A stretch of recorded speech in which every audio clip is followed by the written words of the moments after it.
আবারও মদের দোকানের প্রতিবাদে ঝাঁটা হাতে বিক্ষোভ প্রদর্শন গ্রামের মহিলাদের। এই মদের দোকান করতে দেওয়া যাবে না, এমনই দাবি তুলে বিক্ষোভ দেখালেন মালদা জেলার ভূতনি থানার শঙ্করটোলা এলাকায় অবস্থিত মদের দোকানের সামনে মহিলারা। সাথে পুলিশ প্রশাসনের বিরুদ্ধেও একরাশ ক্ষোভ উগড়ে দিলেন গ্রামের মহিলারা। কোনোভাবেই প্রশাসন গ্রামবাসীদের সহযোগিতা করছে না বলে অভিযোগ তুলেছেন তারা। ঘটনায় মদের দোকানের সামনেই তুমুল বিক্ষোভের সাথে সাথে ওই দোকান লক্ষ্য করে একের পর এক ইট পাটকেল ছুড়তে থাকেন তারা। অপরদিকে ভূতনি থানার বিশাল পুলিশ বাহিনী পৌঁছে পরিস্থিতি সামাল দেয়। ভূতনি ব্রিজ সংলগ্ন শঙ্করটোলা এলাকায় মাস কয়েক ধরে একটি নতুন মদের দোকান খোলা হয়েছে। সরকারিভাবে অনুমোদন পেয়ে মদের দোকান হয়েছে বলে দাবি দোকান মালিক কর্তৃপক্ষের। আর এই নতুন মদের দোকান হওয়ার কথা গ্রামবাসীদের কাছে পৌঁছতেই প্রতিবাদের সংঘবদ্ধ হয়ে একাধিকবার বিক্ষোভ দেখাচ্ছেন তারা। আবার ওই মদের দোকানের সামনে চলতে থাকে বিক্ষোভ। গ্রামের মহিলারা ঝাঁটা হাতে বিক্ষোভ দেখাতে থাকেন। ইট দিয়ে দোকানের একাংশ ভাঙচুরের চেষ্টা করা হয়, ভেঙে দেওয়া হয় একাধিক সিসিটিভি ক্যামেরা। বিক্ষোভকারীদের অভিযোগ, ব্রিজ সংলগ্ন রাস্তার ঠিক পাশে এই মদের দোকান নতুন করা হয়েছে। এই দোকানের আশেপাশে রয়েছে প্রাথমিক বিদ্যালয়, ধর্মীয় স্থান। এই দোকানের ফলে পরিবেশ নষ্ট হওয়ার আশঙ্কা রয়েছে। প্রশাসন কোনোভাবেই আমাদের সহযোগিতা করছে না, তাই তো অংশ ভাঙা হয়েছে, আর তাই মদের দোকান ভেঙে গুড়িয়ে দেবেন, এমনটাই বলছেন গ্রামের মহিলারা। আরও আপডেট থাকতে আমাদের ভিডিও শেয়ার ও ফেসবুক পেজটিকে লাইক করে ফলো করে দিন।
আমাদের ভাট্টি তৈরি হয়েছে মদের, সেই বাদের ভাট্টি আশেপাশে আমাদের স্কুল আছে, বিদ্যালয় আছে, বাড়ির পরিবেশ আছে।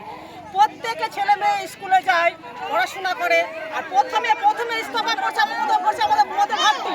তো প্রথম তো বাচ্চা মদের ভাট্টিতে লক্ষ্য করবে, তারা যে বিদ্যার্থীকে লক্ষ্য করবে, কোনোদিন লক্ষ্য করবে না। তাই আমরা বলতে চাইছি আমাদের মদের ভাট্টি সরিয়ে আমাদেরকে পাবলিককে আমাদের ভালো করা হবে। বারবার তো আন্দোলন করছেন, কেন কিছু হচ্ছে না, কি মনে করছেন?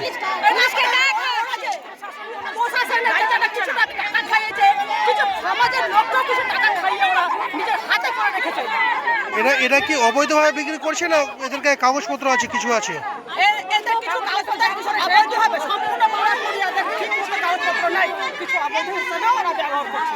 কি করেছেন আজকে, আপনারা কি করেছেন? আমরা আজকে বলতে চাই যে আমাদের এই দারুহাটটি বন্ধ করে আমাদের সমাজকে চেষ্টা করা। ভাঙচুর করারও তো চেষ্টা করলেন, ভাঙচুর করার চেষ্টা করলেন? না, আমরা এখন চেষ্টা করিনি, কিন্তু বেশি বাড়াবাড়ি করলে আমরা ভাঙচুরও করতে পারবো। ভেঙে দেবেন? পুলিশ কি বলছে? পুলিশ এখন সম্পূর্ণ দায়িত্ব আছে না, পুলিশের প্রতি কিছু ব্যবস্থা করা হবে। আমরা পাবলিক কি নাম আপনার? আপনার নাম কি? আপনার নাম? আমার নাম রীতা মণ্ডল। বন্ধ করার জন্য, কিন্তু বন্ধ হচ্ছে না। তাই আমরা বারবার আন্দোলন করছি, প্রশাসনের সাহায্য চাইছি যে মদ ভাড়াটা বন্ধ করা হোক। আমাদের শিক্ষা প্রতিষ্ঠানের কাছাকাছি আমরা মদ ভাড়া হতে দেবো না। আমাদের মথুরাপুর আমাদের শিক্ষার জায়গা, ওখানে আসা যাওয়া ছোট ছোট বাচ্চা ছেলে মেয়েরা যাবে, মদ ভাড়া এখানে মদ খাবে, মানুষ পড়ে থাকবে, বাচ্চাদের যেতে অসুবিধা হবে, শিক্ষাতে ব্যাঘাত ঘটবে। তাই আমরা চাইছি যে মদ ভাড়াটা বন্ধ করা হোক। কোথাও কি আপনাদেরও নিরাপত্তা নিয়ে প্রশ্ন উঠবে? হ্যাঁ, আমাদের নিরাপত্তার প্রশ্ন উঠবে না, মানে বড় শিক্ষিত মানুষদের আসা যাওয়া করতে রাস্তাঘাটে অসুবিধা হবে। তাই আমরা চাইছি যে মদ ভাড়াটা বন্ধ করা হোক। তো বারবার আন্দোলন করছেন, বন্ধ হচ্ছে না কেন, কি মনে করছেন? বন্ধ হচ্ছে না, আমরা মনে করছি প্রশাসন কোনো দায়িত্ব পালন করছে না ঠিকঠাক ভাবে। প্রশাসনকে জানিয়েছেন আপনারা? হ্যাঁ জানিয়েছি, সব জায়গায় জানিয়েছি। কেউ কিছু করছে না? না, প্রশাসন কোনো দায়িত্ব পালন করছে না। ঘুষ খেয়ে বসে, তাই আমরা জনতারাই নিজেই একতা হয়ে প্রশাসন যদি কিছু না করে আমরা নিজেরাই একত্র হয়ে আন্দোলন করে ওর মদ ভাটা ভেঙে পরবর্তীতে গুড়িয়ে দিতে চাই আমরা। প্রশাসন বলুক আমাদের। পুলিশ তো এসছে, পুলিশ কি বলছে? পুলিশ বলছে তোমরা আন্দোলন চালিয়ে যাও, নিজেদের ওরা কোনো দায়িত্ব পালন করছে না। পুলিশ সঠিকভাবে দেখছে না? না, ঠিকঠাক করছে না, তাই বলে আমাদের বারবার আন্দোলন আমরা চালিয়ে যাচ্ছি। এর পরবর্তীতে যদি কোনো পদক্ষেপ না নেয় প্রশাসন, তাহলে আমরা ভেঙে গুড়িয়ে দেওয়া মদ ভাটা একতা হয়ে আমরা মহিলারাই যা করবো, এগিয়ে যাবো মহিলারা। কি নাম আপনার? আপনার নাম কি?